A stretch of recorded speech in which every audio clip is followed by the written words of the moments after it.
Hello, this is U.S. History, and you are watching from Unit 1 about the New England colonies. We just talked about the Southern colonies. Now it's time to talk about the New England colonies. Now, of course, it's called New England because in the Old World, the people who came here were from, or mostly from, England. And you're going to find that the people who come to the New World don't like to think up new names. They like to take the old names and just add new in front of it.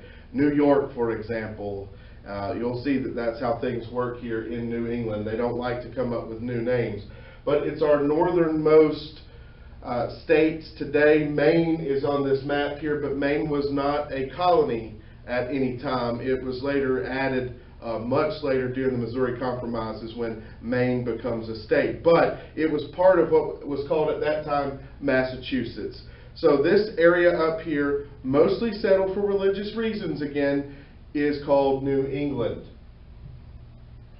So taking a look at our timeline here, you can see we're still very early in the 1600s, the colonization period, starting in 1607 with Jamestown. 1609, the French are becoming involved in America as well. Samuel de Champlain settles Quebec up in Canada and establishes the fur trade there.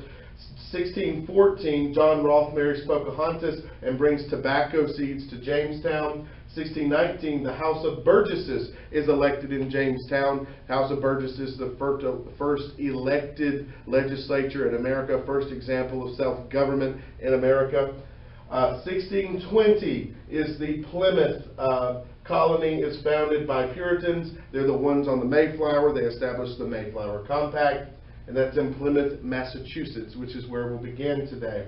And that next year in 1621, the very first Thanksgiving happens between the Pilgrims and the Indians, as I'm sure you will remember celebrating as a kid at the elementary school. 1634, Maryland, a southern colony, was founded for the Catholics, and then there is a war, 1636 to 1638, in Massachusetts called the Pequot War, which is a group of Indians versus those settlers there in Massachusetts, and that was mostly over land. As you'll see, it's usually over land, these clashes between the colonists and the Native Americans. 1636, Providence, Rhode Island was founded by a man named Roger Williams after his banishment from Massachusetts. So we've got quite a lot to cover here in terms of colonization, so let's get right into it. So again, we looked at the South, the southern colonies.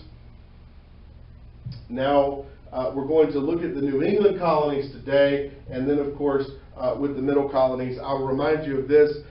Your notes, if I'm not mistaken, are two-column notes, so you've got questions about these different regions. Don't forget the southern colonies are all about cash crops.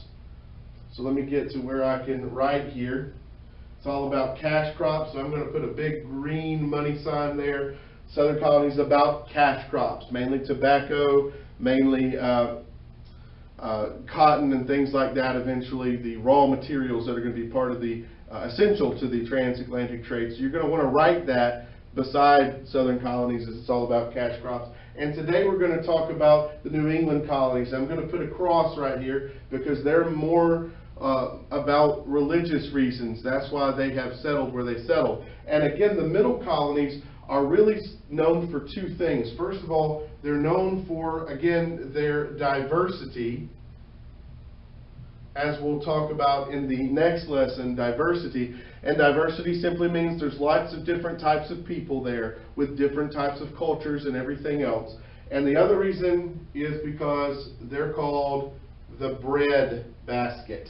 So I want you to write that. I just wrote bread because this doesn't write very well with my finger on this lovely, very expensive screen here. But write bread basket. That's because they grow wheat there and all kinds of things like oats, things that are essential to breads, which is the main staple of the diet of that time period, okay? So diversity and the bread basket, that's what you need to know about the middle or the mid-Atlantic colonies. So when you write that on your sheet, put middle colonies / mid-Atlantic colonies, because they're in the center on the Atlantic coast, all right?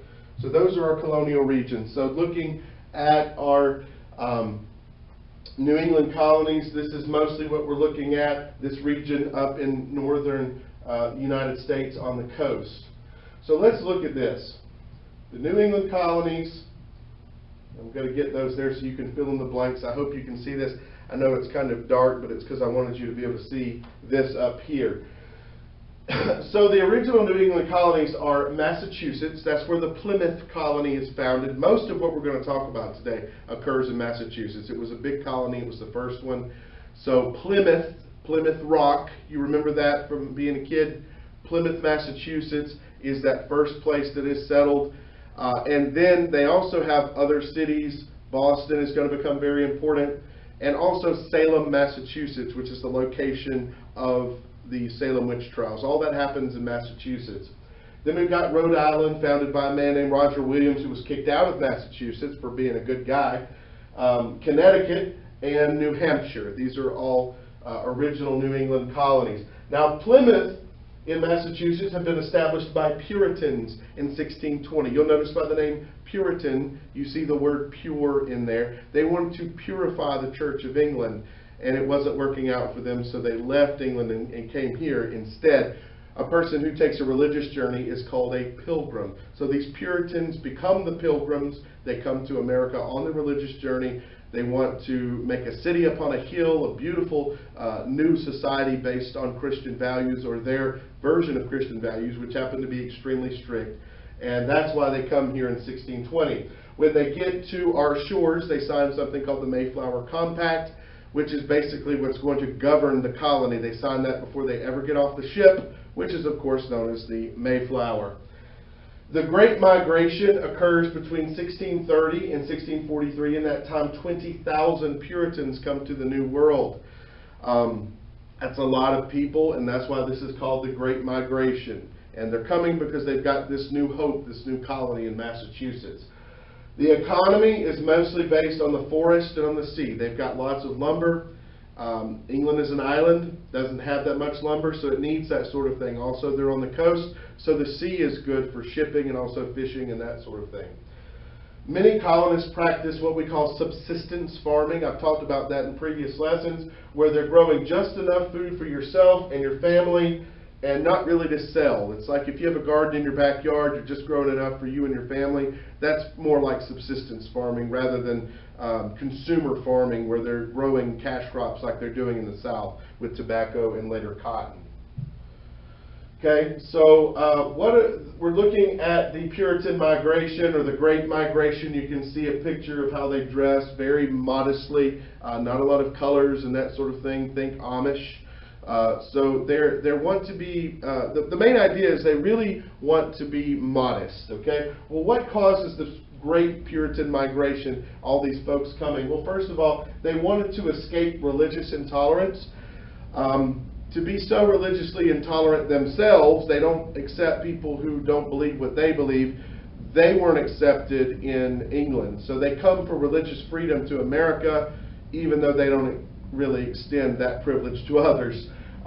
Political repression, they were cut out of the government, and dismal economic conditions. At that time, England wasn't doing very good economically, so it was a good time to get out. Puritans wanted to establish a new model society. So these are the push factors that are pushing the Puritans out of England. And what are the effects of this? Those were the causes, the push factors. What affects this? The settlers established the Puritan church in New England. Everything is focused around the church. And they have something called the Puritan work ethic. You might want to jot this out to the side, the Puritan work ethic. Basically, they believe that idle hands are the devil's workshop. So if you're sitting around doing nothing, you're idling, kind of like when you're just sitting in your car not moving, you're idling, you're not doing anything. That's when they believe the devil gets you and you start sinning. So they believe you should be working all the time. Even on Sunday, which is supposed to be a day of rest, if you're not at church and you're not eating, and you're supposed to be, your version of relaxation is supposed to be studying the Bible. Because if you're not, you could fall into sin. So that's what they believe. But since they believe in that, they work very hard. And since they work very hard, you can imagine their economy is pretty good. So that leads to rapid colonial expansion in New England. Their work ethic even attributes to some of their success. And rapid expansion leads to conflicts with Native Americans. How does a good economy lead to conflict? Well, when they have a good economy, the population expands. More people want to live there. People have larger families. The more the population expands, the more land they need. Where do they get that land? From the Native Americans. And that's why that leads to that. And it leads to some of these different conflicts like the Pequot War and then King Philip's War, which we'll talk about momentarily. So you can see here, the Pilgrims created the first governing document of the Plymouth colony, known as the Mayflower Compact, while they were still on the ship in 1620. Okay, so this big circle right here, I wanted to make sure you understand these terms. This big circle represents Puritans. So if this big circle represents everybody who was a Puritan, they would all be in this circle. There are people who wanted to purify the Anglican Church from Catholicism. They believed the Anglican or the English Church had become too Catholic, so they wanted to change some things. But within that group of people who wanted to fix the church, there was another group. So we'll say that they're represented within this circle by this circle. So this is a group within this circle, and they're known as separatists. These people refuse to worship in an Anglican church. Okay? So every separatist is a Puritan, but not every Puritan is a separatist, you see. So they all wanted the church to get fixed, but some of them were so disenfranchised with the church, they wouldn't even set foot inside of one. And inside that group, there was one more smaller group, and these are the Pilgrims. They were a group of separatist Puritans who had just had it, and they want to leave England altogether. Now, a pilgrimage is a religious journey that a person takes. Some people take pilgrimages to Israel and to see the roots of Christianity and Judaism. If you remember in Islam, when you were in world history, Mansa Musa takes a Hajj, which is a pilgrimage. It's just an Arabic word for pilgrimage to the city of Mecca. So you'll remember that. But pilgrims decided to take a spiritual journey to the New World so that they could worship according to their beliefs. So again, this is a small group of a larger group called Puritans. So that way, if you're getting confused about what Puritans and Pilgrims are, they're the same thing, except that this was a group that got tired of trying to fix the church. They had separated themselves from the church as separatists, but then they said, I can't handle it anymore, so they just left England altogether. Okay, this man here is King Philip. You look at him and say, well, he looks like a Native American. Why would he have a name like King Philip? Well, he was born with the name Metacomet. M-E-T-A-C-O-M-E-T. Metacomet was a local Indian chief for the Wampanoag Indians of Massachusetts. So we're still talking about Massachusetts here. And he was trying to be diplomatic and work with the Puritans there in Massachusetts. Well, he went and talked to them, and they basically laughed in his face. He said, listen, I'm Chief Metacomet. I'd like for you folks to stop taking our lands. We'd like to work with you, but you've got to stop taking our lands. They laughed in his face, and he left. Well, he got to thinking. He said, maybe they don't understand a name like Metacomet. Maybe they don't understand the name Chief.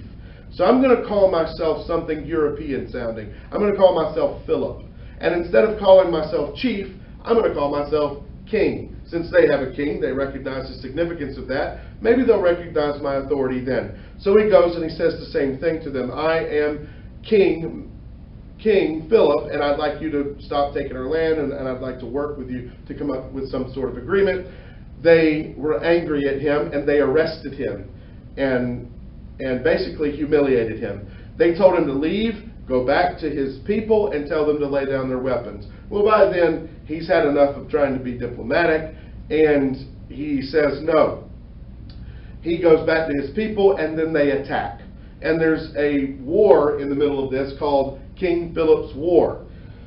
Well, they're fighting, and they kill a lot of Englishmen, but of course they can't handle the firepower of the English who have guns, and many of them don't have guns. They've got old-fashioned weapons, spears, knives, bows and arrows and things like that, and they just eventually got overrun. And eventually King Philip dies, and that's what brings an end to this.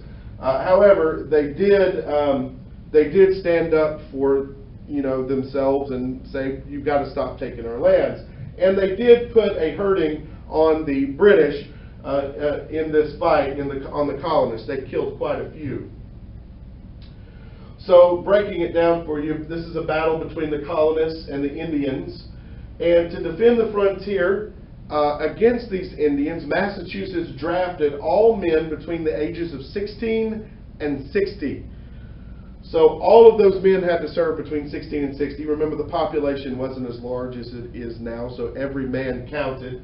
And if you refused to serve, they threatened you with death. They would call you a traitor, and they would kill you if you refused to serve. The Indians received help from nobody.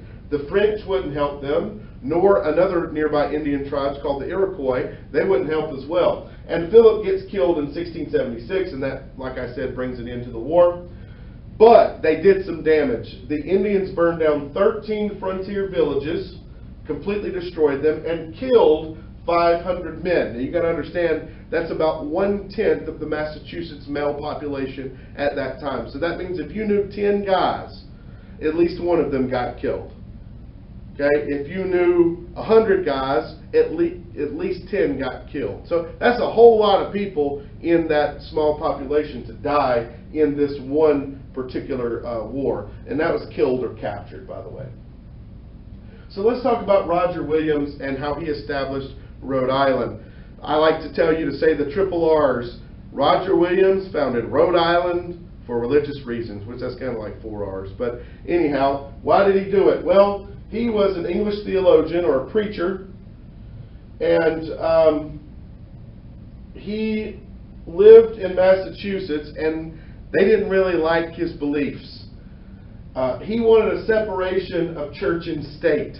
Now, separation of church and state simply means that you don't have an official religion there in whatever your country is. In America, we don't have an official religion. A lot of people are Christians, some people are Muslims, some people are Jews, but we don't have an official religion that you force people to participate in. Not the Jewish people, but the Jewish people began moving in during this time as well. The Puritans were forcing people to be Christian. Forcing, okay? And he didn't like that. If you were Jewish, like I said before, he wanted you to be able to be Jewish. If you weren't anything at all, he wanted you to be nothing at all. And because of that, he gets exiled or kicked out of Massachusetts because of his, what they called, diverse, new, and dangerous opinions. That's not really dangerous. It was just the way we think even today. He was way ahead of his time. And also, he wanted to treat the Native Americans nicely. They couldn't handle that in Massachusetts either. So his punishment is to get kicked out of Massachusetts.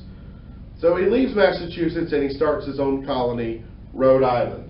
When he gets there, he founds the town within the colony of Rhode Island. There's the town of Providence, Rhode Island, and he starts the First Baptist Church in America in Providence, Rhode Island. Now, you've probably heard of First Baptist Church of this town or that town. That's not what we mean. This was actually the first Baptist church to ever be built in America, and it was built in Providence, Rhode Island by Roger Williams. Now, people were getting sick of the way that the Puritans were conducting themselves with regard to religion, their dryness, the church wasn't interesting, they were mean to people that they didn't agree with or like.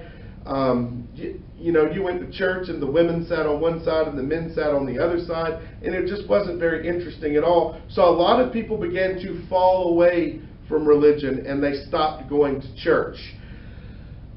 To remedy that, you've got to remember, if people don't show up to church, then people don't pay their tithes. So in other words, they don't put money in the offering plate when it comes around. If they're not there, they can't give their money, right? So to make sure they were still going to get money, the Puritan church came up with a scheme. They said, you know what, we're going to call up the kids of the members that have quit coming to church and say, guess what, guys? You are halfway members. That means you can't you can do certain things, you can come into church and pay your tithes, but you can't participate in the Lord's Supper, and you can't do this, you can't vote, you can't do that. You get certain rights, but you're not a full member, you're a half member. So this is called the halfway covenant. So basically, to be a half member, you had to be the child of a member. Okay, so they thought that they would get a bunch of people coming to church doing that so they could get money from the people. Well, it didn't work like they'd hoped, so then they said, well, let's extend it to grandchildren. So if you were the grandchild of a member, then you were a halfway member, and they thought that it would make you feel all special inside to be a halfway member, and maybe you'd pay your tithes and come to church. But people saw right through this, and this was the kind of thing that forced even more people to not want to come to church. So that's the halfway covenant, and it provoked controversy, and it never was really adopted by all the churches, but the few that did, it made a lot of people angry, and I think you can see why. Cover your ears. The Salem witch trial, the Salem witch trials took place in Salem, Massachusetts, and it's a series of court trials to prosecute people who were accused of witchcraft in Massachusetts between 1692 and 1693. And between 1692 and 1693, over 150 people had been accused of witchcraft. Basically, if you think about how dry these church services were, you didn't talk, you didn't say amen, you sat there and you were very quiet. Well, these little girls wanted attention, so they started getting on the floor and writhing and screaming like someone had bewitched them. And of course, this is bizarre. These kinds of things don't happen in the Puritan church.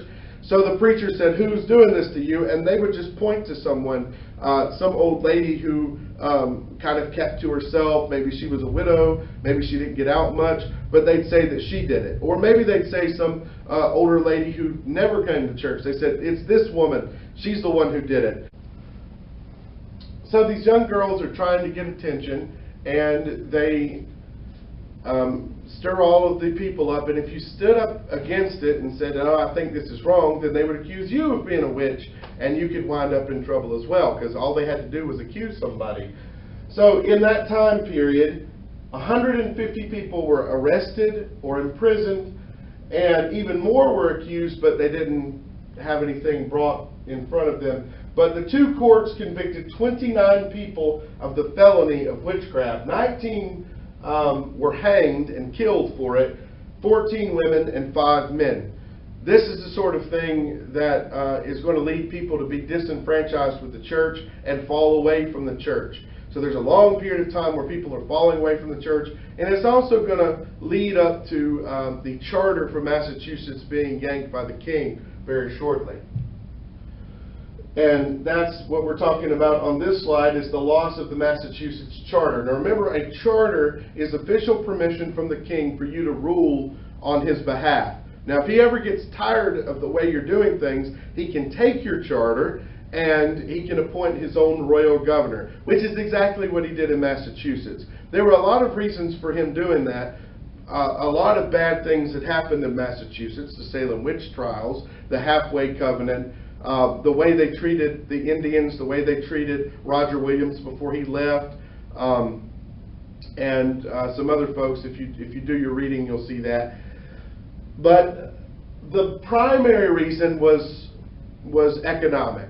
So they were not following the Navigation Acts. If you'll think back to mercantilism, the Navigation Acts made sure that the colonies did not compete with the mother country and kept the mother country profitable with a favorable balance of trade. So they were ignoring the Navigation Acts, and they had been for some time, and the king got sick of it. He knew that people were smuggling stuff in. He knew that they were trading with other countries and they were not supposed to, and he got tired of it. So he takes their charter in 1684, and at the time the king's name is King Charles II. So we've gone from James I to Charles I to Charles II. And Sir Edmund Andros was sent to New England as its new governor, and that really tick the Massachusetts Bay colonists off because they did not like him at all, and of course they wanted to rule themselves. So this causes a lot of tension early on between the colonists and the British, and as you're going to see, that tension is going to build up and build up to a boiling point. Okay, so I've got a few questions here, and I'm going to skip those. Let's see if there's anything after this. No. All right, well, that's it for the New England colonies lesson. Have a good day.